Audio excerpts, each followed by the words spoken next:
प्रणाम, नमस्कार, जय श्री कृष्णा। मैं आपका मित्र कवि सिद्धार्थ देवल।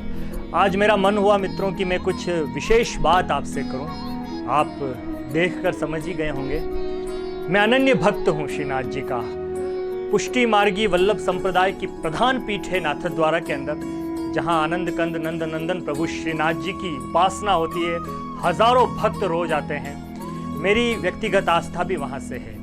कुछ मेरे मित्रों तक ये जानकारी भी मुझे पहुंचानी थी कि इतिहास जो है श्रीनाथ जी का नाथद्वारा आने तक का, वो बड़ा रोमांचित करने वाला है। और आज के समय में जिस युग में हम जी रहे हैं, यहाँ पर बहुत से नौजवान साथियों को, नई पीढ़ी को ये पता नहीं है कि श्रीनाथ जी का इतिहास क्या है। बहुत ही चमत्कारी मूर्ति है, बहुत ही चमत्कारी स्थान है। मैं बहुत आत्मविभोर हो रहा हूँ ये बात करते हुए भी, क्योंकि मेरे जीवन का एक बड़ा कालखंड प्रभु श्रीनाथ जी के चरणों में गुजरा है। मेरी कॉलेज की शिक्षा नाथद्वारा में हुई है। 10 वर्ष तक मैं नाथद्वारा में रहा और कई बार ऐसा हुआ जब सुबह से लेकर शाम तक मैंने श्रीनाथ जी के मंदिर में अपना समय गुजारा है। एक बहुत पवित्र स्थान है। क्या है इतिहास, मैं बहुत संक्षिप्त आपको बताना चाहता हूँ। मेरा मन है और आप लोग जानेंगे तो आपको बड़ा अच्छा लगेगा। बड़ी असीम कृपा जिन पर होती है। हम कलाकार लोग हैं, मैं कवि हूँ, और जितने हमारे अलग अलग कलाओं के जो ज्ञाता होते हैं उनको पता है कि कृष्ण को कला निधान कहा जाता है, 64 कलाओं का देवता कहा जाता है। वो सब कुछ जानते हैं, लेकिन उनके बारे में हम कितना जानते हैं। ऐसा माना जाता है कि श्रीनाथ जी की जो मूर्ति है वो प्राकट्य रूप में है, यानी प्रकट हुई थी। गोवर्धन पर्वत, ब्रिज के गोवर्धन पर्वत में प्रभु श्रीनाथ जी, जो कि श्री कृष्ण का एक बाल स्वरूप माना जाता है, ऐसा माना जाता है कि 7 वर्ष या 8 वर्ष की आयु का एक बालक का रूप कृष्ण का है। और आप ध्यान से देखेंगे तो आपको लगेगा कि मूर्ति का हाथ भी वैसा ही है जैसे कि बालक कृष्ण ने गोवर्धन पर्वत को अपनी अंगुली पर उठा लिया था।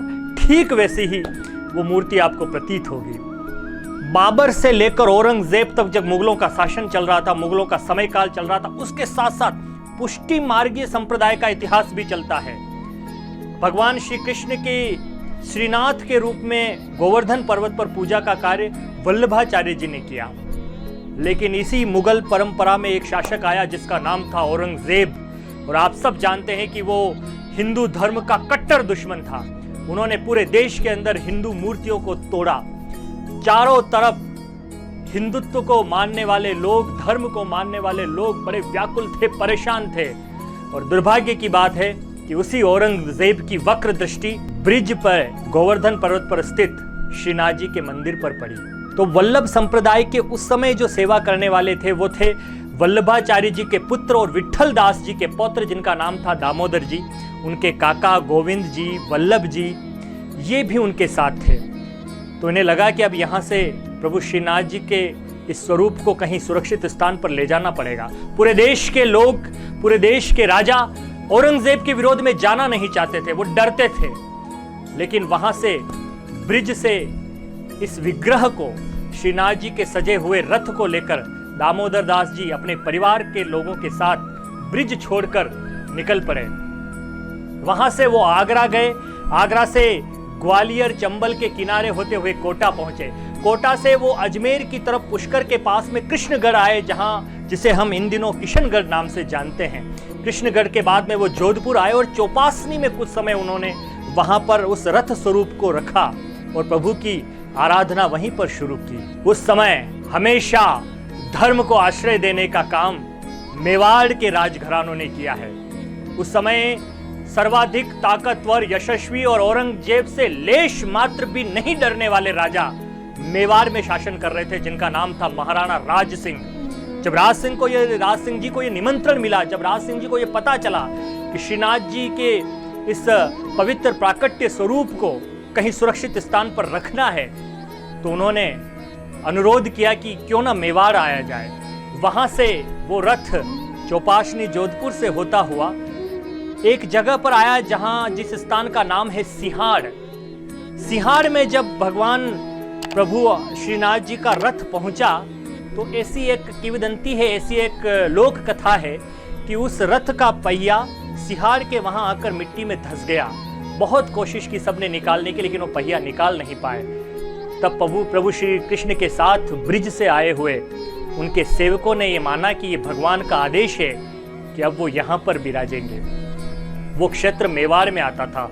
सिंहाड़ में भगवान श्री कृष्ण की स्थापना की पूरी व्यवस्था महाराणा राज सिंह जी ने की।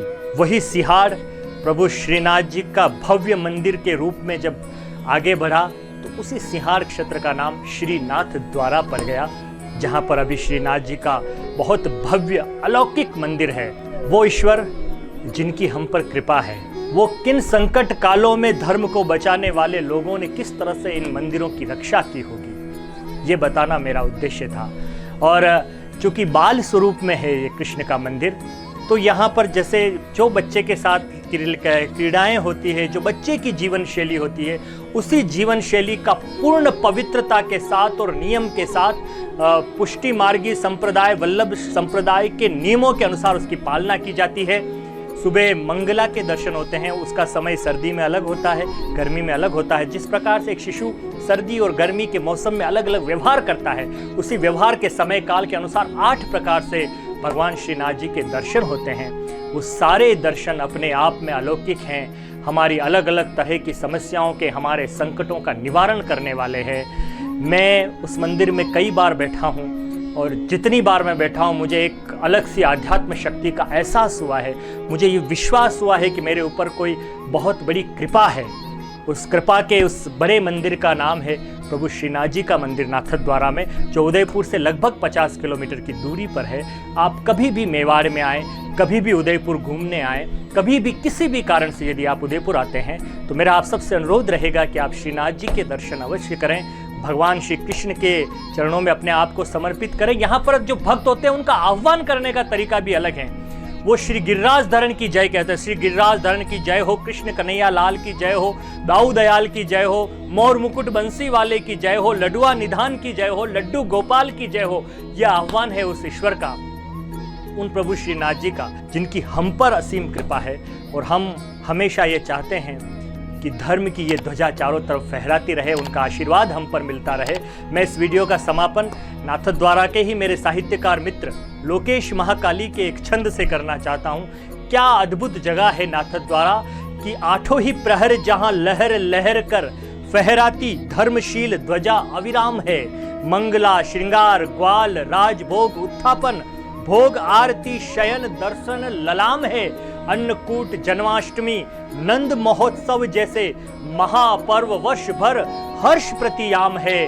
कमल नयन श्रीजी चरण शरण बसा, अलौकिक अद्वितीय नाथद्वारा धाम है। कवि सिद्धार्थ देवल की तरफ से आप सभी को प्रणाम। जय श्री कृष्णा।